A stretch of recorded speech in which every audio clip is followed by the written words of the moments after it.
Zack Snyder's Justice League, directed by Zack Snyder, follows the heroes of Earth as they attempt to stop a conquest from outside forces. Earth is under the assault from the evil Steppenwolf as his uncle Darkseid is attempting to conquer Earth. The superheroes of the world, known as the Justice League, must band together if they hope to save Earth from a terrible fate. Alright, so the Snyder Cut may just be the most interesting production of a film, maybe ever. I mean, I almost feel like there should be a documentary made that explains the outcry for the Snyder Cut for one, the fan reaction to the original, and just the roller coaster ride that was its production process and eventual release. I've been a vocal critic of many of Zack Snyder's films. I've liked some of them, but I've never truly loved any of them. I've never quite understood the cult following he has as a director because I didn't ever feel like he's truly helmed a great cinematic experience. That said, I went into this Justice League cautiously optimistic because all the trailers look great and I was excited to see what Zack Snyder's fully realized vision would actually look like. And I gotta say, this movie pleasantly surprised me. It was even better than I could have hoped it would be, honestly. This has to be my favorite Zack Snyder film to date, and probably my favorite DC film. It's right there with Shazam and Joker, which are both excellent films. I remember reviewing the original Justice League and thinking to myself, this is fine, but it's probably not something I'd feel the need to watch again. I feel Zack Snyder's Justice League is rich with so much depth and compelling content that I likely will rewatch it again sometime soon to enjoy the experience of the film all over again. I think the best thing about this film for me, though, is the characters. They have so much more characterization and depth and just emotional impact this time, and they're so much more realized.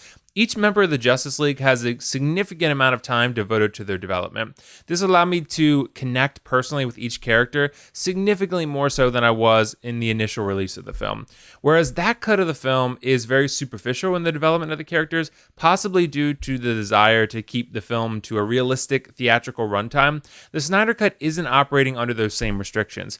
In a 4-hour film, way more time can be devoted to helping the viewer understand and care for the heroes of the story. That's absolutely the case here, particularly so with Cyborg. Cyborg was very much a so-so character for me in the theatrical cut, but this time I felt like I could sympathize and connect with his character on a far greater level.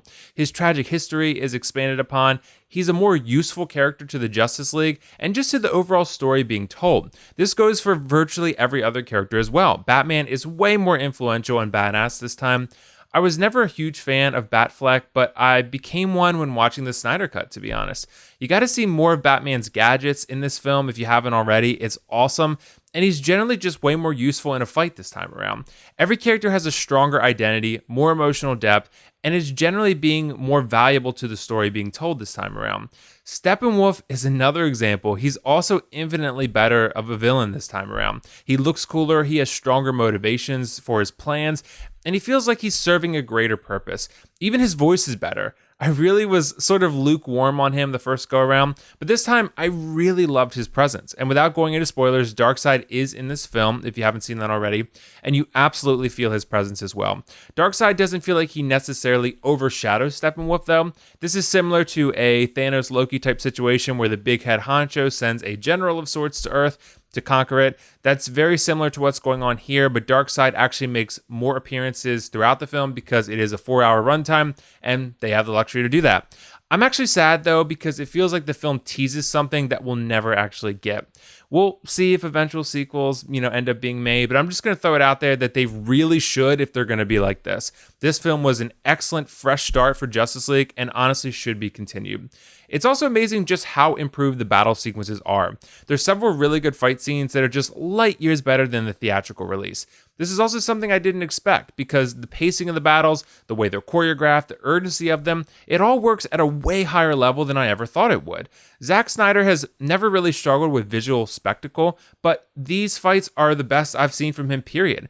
And honestly, this film produces a number of battle scenes that are very high quality. A lot about this movie is fundamentally different. The context is different. The story beats are different. More so than I expected, and it's really interesting that the theatrical cut is as different as it is. It appears that a lot was changed somewhere along the way that fundamentally altered the experience to the detriment of viewers in 2017 and to the benefit of them now. This is a very different experience, but very much an improved one.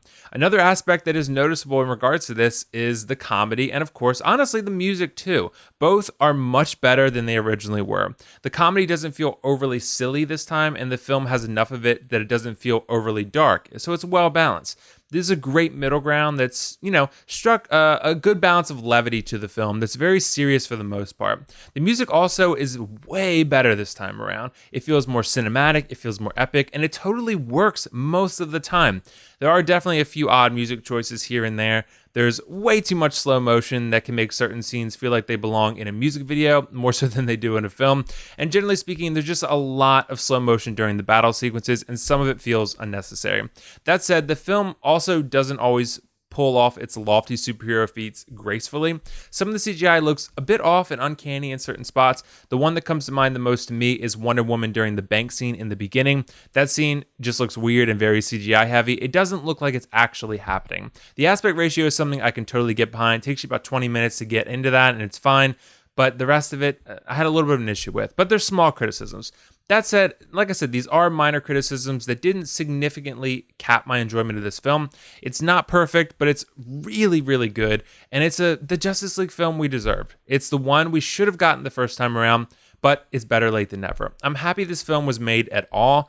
And it's really only because of the diehard Snyder and DC fans out there that were vocal about seeing this product. So kudos to all of you because you helped deliver something great to all of us. As for the pros cons, for the pros, Zack Snyder's Justice League delivers excellent characters with much deeper characterization, some awesome battle sequences, fantastic music that allows the film to feel epic, and a really compelling set of villains. As for the cons, I'd say the film incorporates slow motion too often, and some of the CGI doesn't look as natural as it should. I'm actually going to give Zack Snyder's Justice League a 9.5 out of 10 because I feel the pros definitely outweigh the small cons quite substantially. If you're a fan of good superhero films, I feel this one is definitely for you. It may have a 4-hour runtime, but it really doesn't feel like it. It moves well and ultimately delivers a very satisfying experience. Make sure to let me know what you thought about Zack Snyder's Justice League in the comments below, and if you haven't already and you don't intend to see it, let me know why, because I'd really be interested to hear why.